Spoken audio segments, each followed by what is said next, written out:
In today's video, I'll be going through the biblical book of Esther. The overarching concept I want you guys to think about is something called divine providence. It's not something that can be sensed with any of your five senses, but to me, in both the quote I'm going to be reading here, as well as the book of Esther, it's pervasive because it doesn't personify God in a way that most of the Bible does, but if you read the book in its totality, you'll be able to see that these events cannot be explained by nothing other than the divine protection of the Most High, of the source, of God, right? So it's made evident through the book of Esther, as well as this quote, like I stated, from George Washington.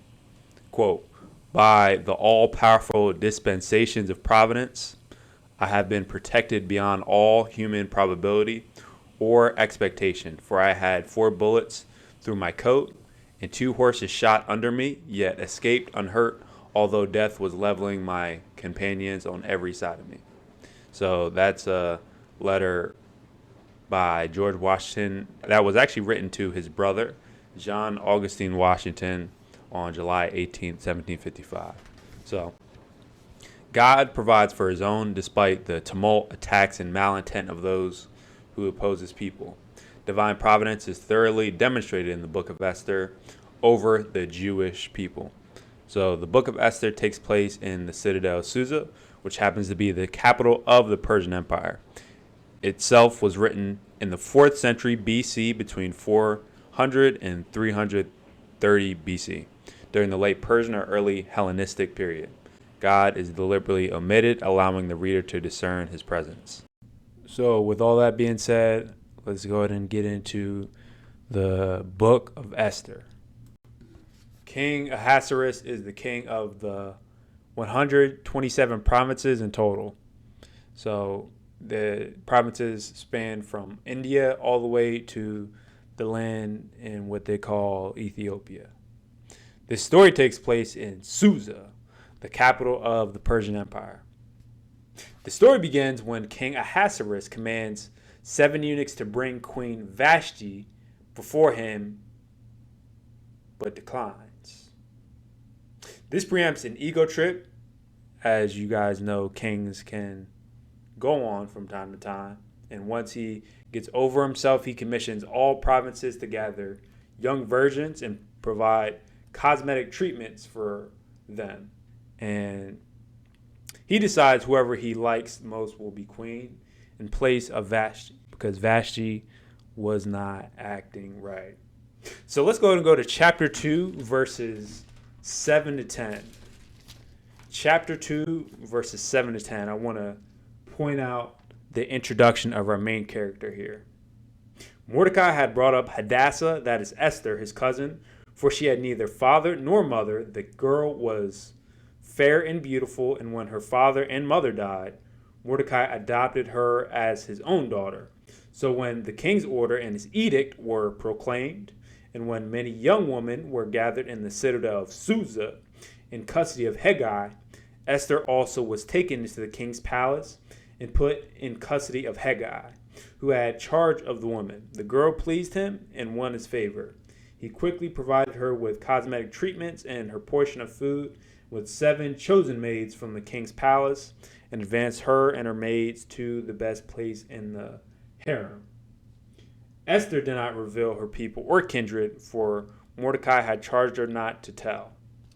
So Mordecai is introduced and is able to hatch an assassination attempt on King Ahasuerus later in the 2nd chapter of the book we call Esther.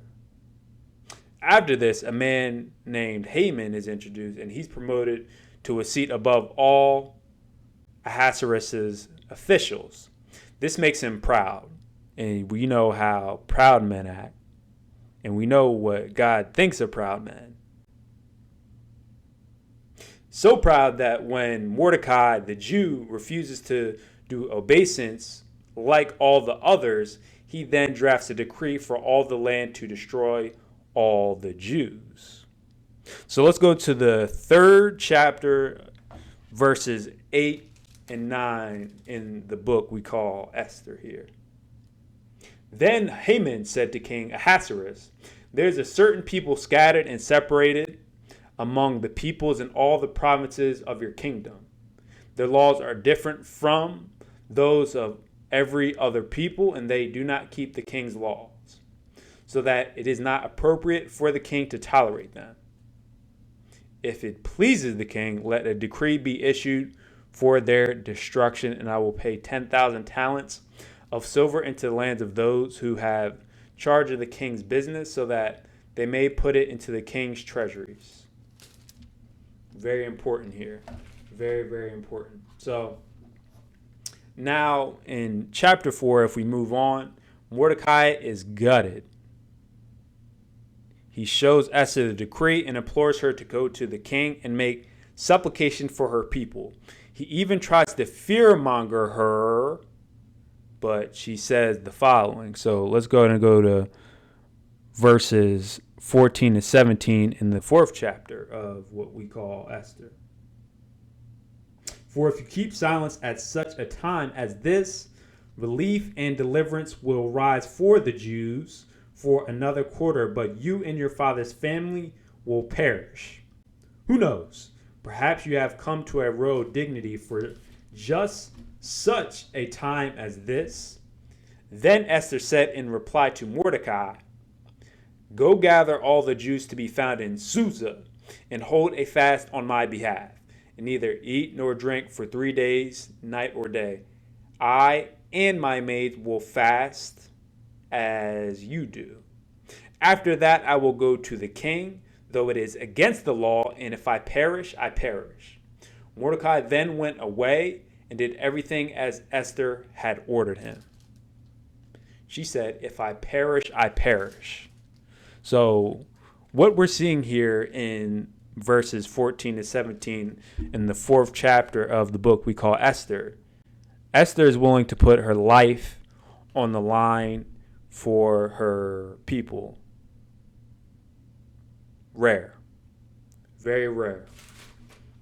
You know, they make legends out of people like that. Books. Anyway, so if we want to go ahead, go to chapter 5. After leaving a banquet, Haman sees Mordecai. He again does not do obeisance, and when he sees him, so Haman has a gallows made for Mordecai to be hanged on.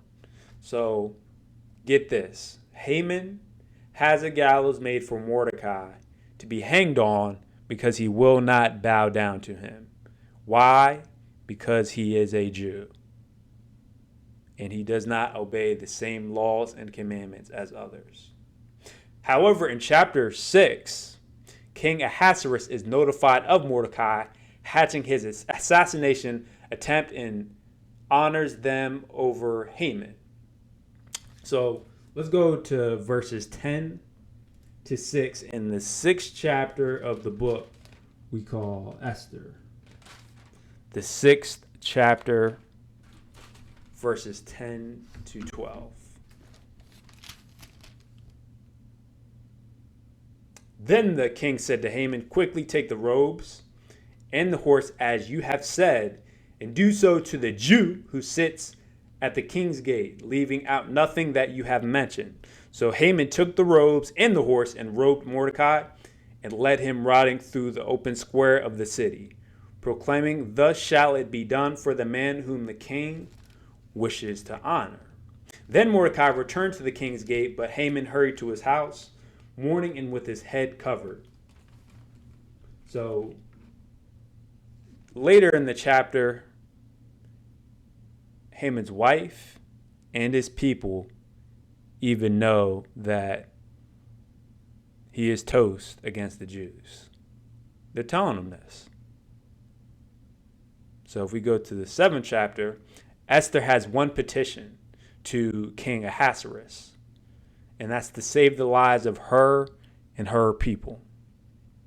And she outlines the decree that Haman has made against the Jews. So Haman is hanged on the very gallows he prepared to hang Mordecai on. Go figure that. So let's go ahead and read the 8th and 10th verses, 8th to 10th verses, in the 7th chapter of the book.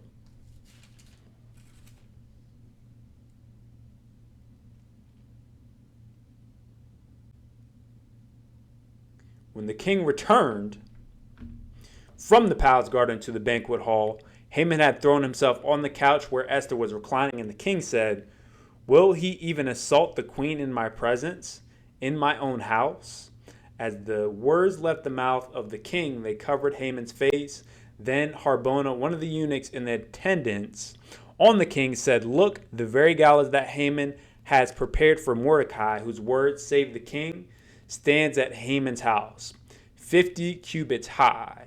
And the king said, "Hang him on that." So he hanged Haman on the gallows that he had prepared for Mordecai. Then the anger of the king abated. So I want us to really understand that the resentment, the anger, the bitterness towards Mordecai got reflected right back at Haman. Go figure that. So let's go ahead and in chapter 8, Queen Esther sets Mordecai over the house of Haman. Esther pleads to the king to have the letters revoked that were devised by Haman to destroy the Jews. So the letters were sent to all the provinces and sealed with the king's signet ring that was taken from Haman's dead body. The Jews then were allowed to assemble and defend their lives. So in the 9th chapter, verses 7 to 10, it reads, "They killed the 10 sons of Haman, son of Hammedatha, the enemy of the Jews, but they did not touch the plunder." So Haman's wicked devices not only got himself killed, but they also got all 10 of his sons killed. All 10 of them. So later in verses 9 to 10, the Feast of Purim is inaugurated in the month of Adar on the 14th and 15th days. So to close out the video here, so I just have a few questions. Is protecting a bruised ego worth losing it all for? Is not conforming to the patterns of man-made laws the way to God? And if God always provides for his people, why do people turn their back on him? So that's all I have for today's video. Hopefully you guys enjoyed. Make sure you guys like, comment, share, and subscribe. And I look to see you guys in the next one. Take care.